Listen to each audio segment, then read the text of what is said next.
la col·lecció de l'Orsina. Ai, acum e. Acum e problemă. Sinó la qualitat és extraordinària. N'hi ha que són... Avem la majoria ho són. 5 personaje. Són de tant valor neurològic, que són de gran valor històric, perquè no queda un que és fabricant. Acum am gândit să încep din partea asta. E mai logic. Încep de aici și cobor în jos. Sí, podem fer a les cartel·les de totes les peces el nom donat, l'antic propietari i és que és la col·lecció indiquem que és de la col·lecció.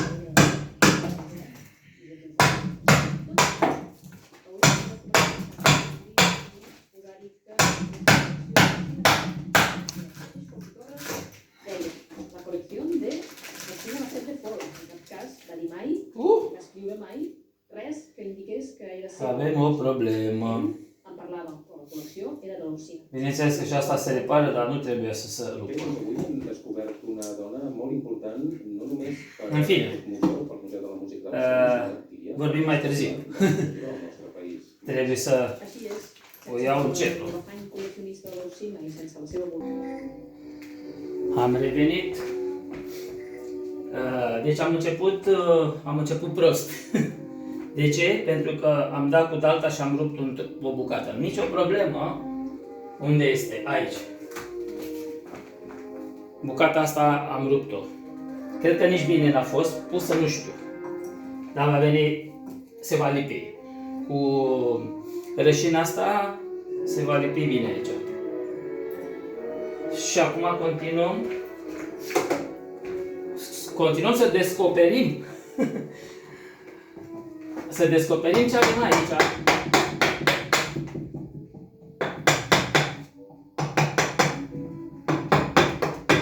Aici ar trebui să bag dremărul, pentru că să nu rup dinții. Aici e gura. Aici e nasul. Cum v-am zis, am aici desenul. Ca să mă uit la detalii.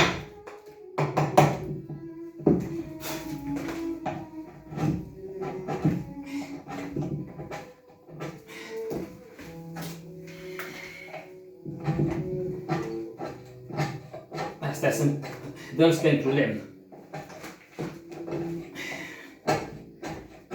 O să le stric în gură, dar le scuțim din nou. Da.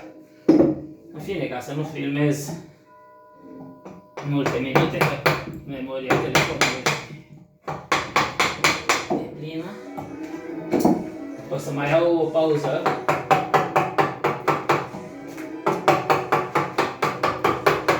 De aici știu. Trebuie să mă duc.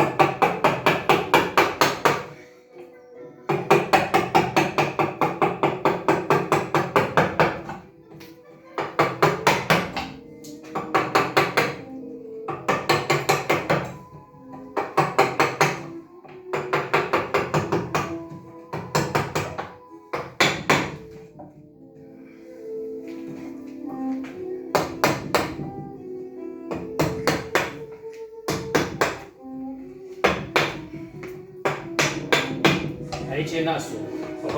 Uite.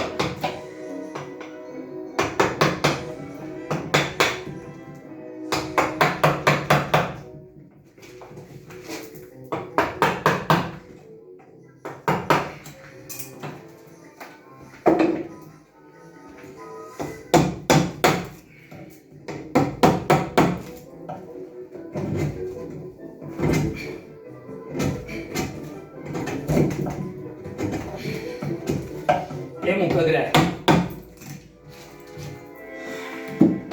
Pentru că indiferent ce pui să lipește, s-a lipit, da.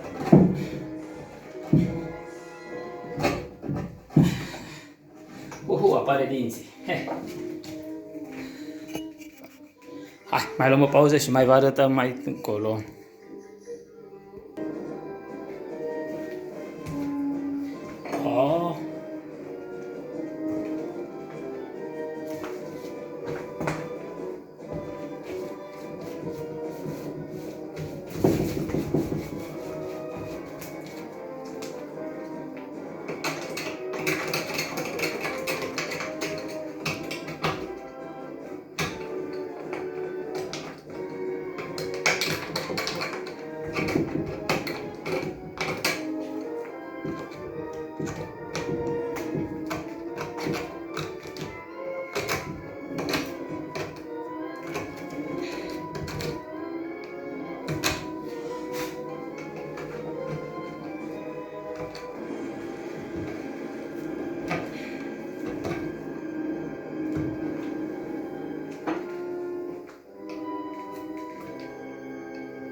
Hai, dragi prieteni, încă n-am terminat.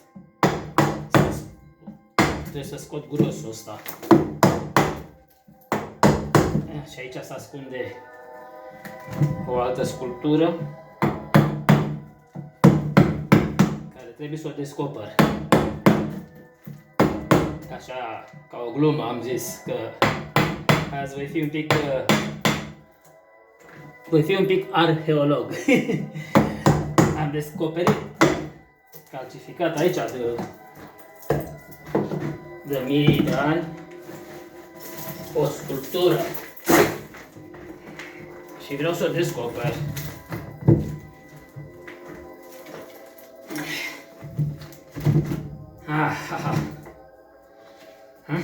Începe, nu? Să apară. Asta o să fie degetele aici, aici o față, o alta și astea două. Aici deja am lovit cu dalta fără să vreau, dar o reparăm. Așa, continuăm să despărțim asta. Nici nu știu pe unde să încep.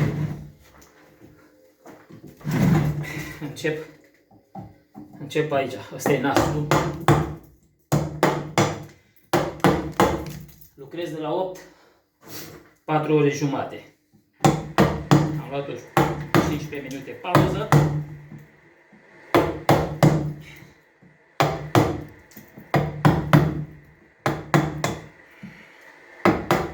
Asta are un păr ciudat. Sculptura asta de aici văd. Și nu vreau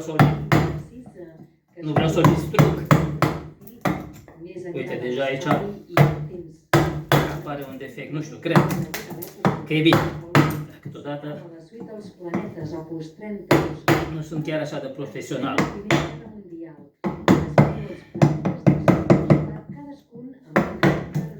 Aici are șuviță părul ăsta.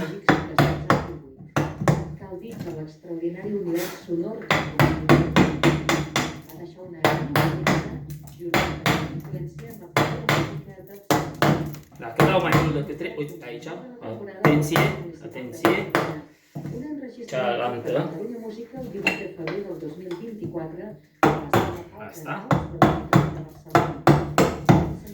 asta e sferă.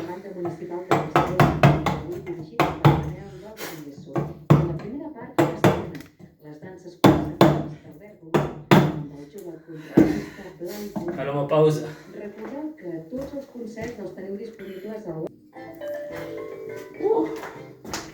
Am luat o pauză cam lungă de filmare.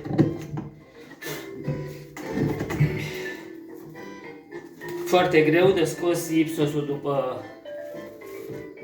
Bine, mai mult rășina asta e belea.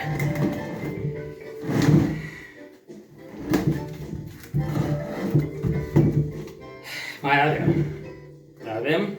Acum mergem să mâncăm pe 1 și 25, de la 8 mi-ajunge. Ia să vedem cum vine. Facem o filmare cu piciorul.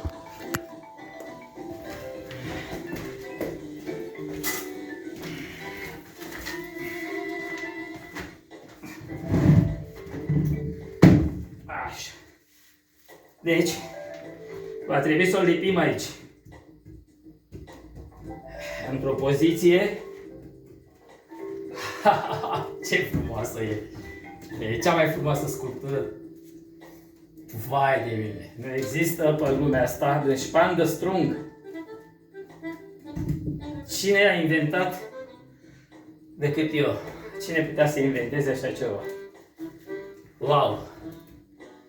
Wow! Este o operă de artă de mare clasă. Master, dar nu master, doctoratul mi-am dat-o cu asta.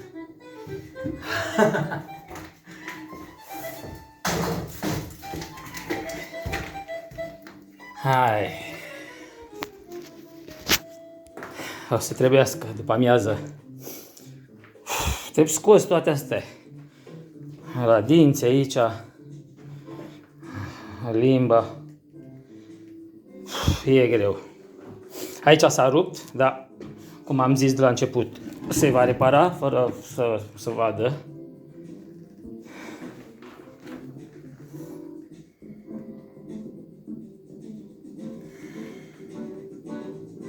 Foarte, foarte frumoasă și interesantă lucrare.